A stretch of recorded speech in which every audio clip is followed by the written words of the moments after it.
Water at 60 degrees Fahrenheit flows from the basement to the second floor through a 3/4 inch diameter plastic pipe, which is drawn tubing, and it's flowing at a rate of 12 gallons per minute, and then exits through a faucet of diameter 0.5 inches. Find the pressure difference. So this is the first of the piping workshops. At this point, if you haven't attempted the problem, please stop the video here and give the problem a try, and then come back if you get stuck or if you get done to check your answers. So as we look at this piping system, we've got to do a couple things off the bat. And the first one is we know we're going to be using the energy equation to find pressure 1 to pressure 2. Let's make our assumptions. Because assumptions are important. And pen's not working. Let's try this again. Assume. And it's our energy equation. So we're going to assume steady flow. Nothing in the problem says it's unsteady. We're going to assume incompressible flow. We can make that assumption because water is generally incompressible. And for 3, we're going to assume constant temp flow because there's nothing in there that says it's not constant temp. Once I have that, I can use my energy equation. Next thing I do need to do is I need to draw my control volume around my situation. And so we're going to do this. And I draw my control volume in that way because I know what's going on at point 1 and at point 2. So point 2 is where it's ejecting to the atmosphere. So I'm going to know what the pressure is there. Point 1, though, I don't really know a lot of what's going on because there is pressure in the pipe since it's bound flow, but that's where everything's coming in, and so I'll take care of it. Now, one thing to note, that is the continuation of a pipe and not a sharp entrance, so there is no minor loss at that point. So as I look at it, I have all of my dimensional information on there. I have 3/4 inch piping, and if I want to work from 1 to the end, I can find all of my minor losses. The minor loss value of the faucet's given based on the velocity that it's flowing at. So when we get to that point, we'll just put down 2 and not have to worry about it. So what do? We write down our energy equation. So our energy equation, pressure over gamma plus V squared over 2G plus V in has to equal all that stuff coming out plus the total head loss from friction minus the head of the pump plus the head of the turbine. First thing that we want to do is knock out the low-hanging fruit. I know there's no pump. I know there's no turbine. So those drop out, and I am left with this as my energy equation. Now, one thing to note with this is you'll notice that unlike a lot of the problems that we dealt with, the input and the output have different diameters. Therefore, they have different velocities. So the velocities do not cancel out in this problem as they've done in a lot of the ones that we've done. Also, the pressures will not cancel out because we know we're ejecting to atmospheric pressure, but we have some pressure that's driving everything. So first thing we need to do is we're going to need to calculate our velocities at point 1 and 2. So the pipe diameter is constant except at the discharge. So this is important. That means all of our frictional losses that we will calculate out are going to be based on that first velocity, because the only place we have the second velocity is at the discharge, so that doesn't affect anything that's going on in the piping system. So we're going to do velocity. 1 is Q divided by A1. Our flow rate is 0.0267 cubic feet per second, and we're going to divide that by our area. So we're going to calculate that out because we know it is a 3/4 inch diameter pipe, and that area is pi over 4 times 0.0625 feet. And we're going to square that. Now remember, got to make sure the units are all set up there correctly. So we had to convert that 3/4 inch into feet, which I did for you in the problem.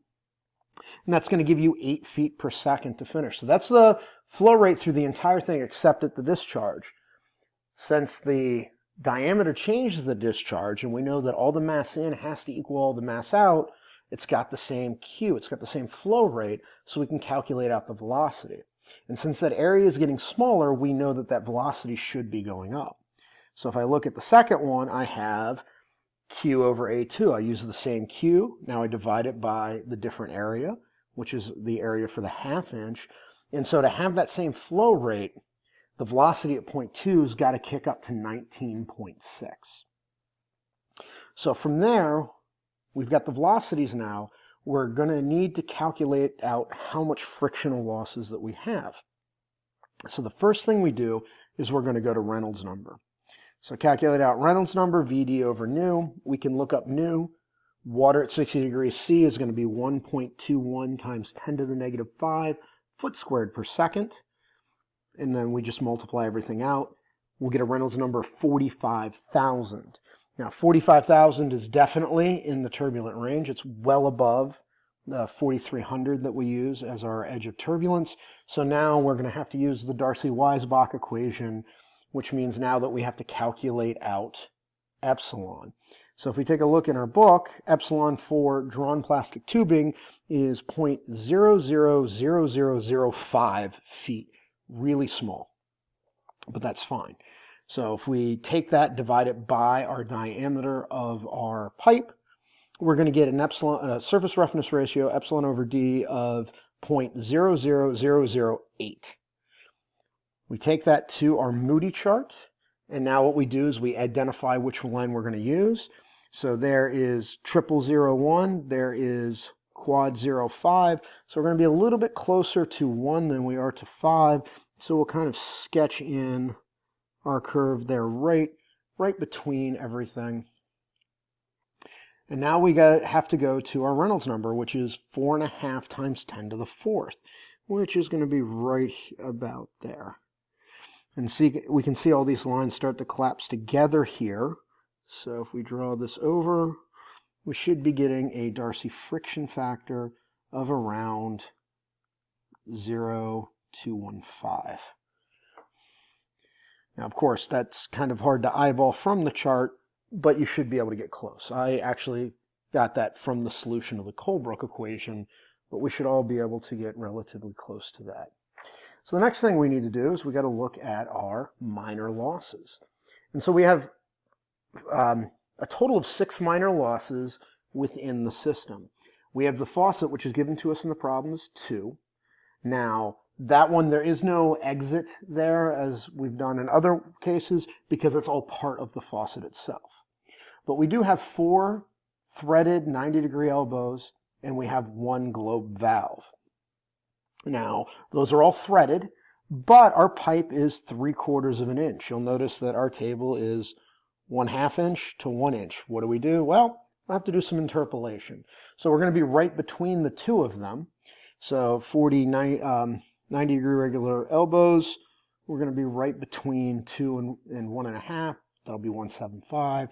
And then we have our globe valve, which is going to be between 14 and 0.82.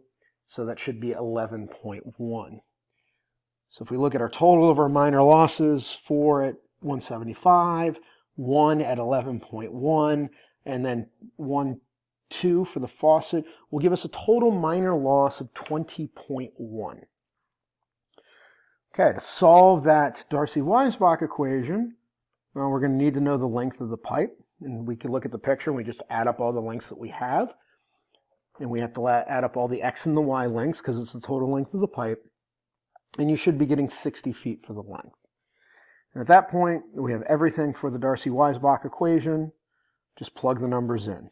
8.7 feet per second squared divided by 2g times the major loss coefficient, 0.0215 times 60 foot, divided by 0.0625 feet. That's going to be a unitless part. The 20.1 is already unitless. When we look at units, we're going to end up with just feet, which is exactly what we should have, because we should be expecting that for our head ratings. And that'll give us a total frictional loss of 47.87 feet. And so at that point, we just go back to our energy equation. So we reordered a little bit because we want to know pressure, the delta P, and then we'll multiply through by gamma. So that'll give us gamma times the height difference plus density divided by 2 times the velocity difference. Why is it density divided by 2? Because that term starts out as v squared over 2g, and so if I multiply that by gamma, gamma divided by g is going to leave us the density. Plug all the numbers in. And once you plug those all in, bash out our answer, and we're going to find that we're going to have a pressure difference to drive that fluid of 4,534 pounds force per foot squared, which is about 31.5 psi.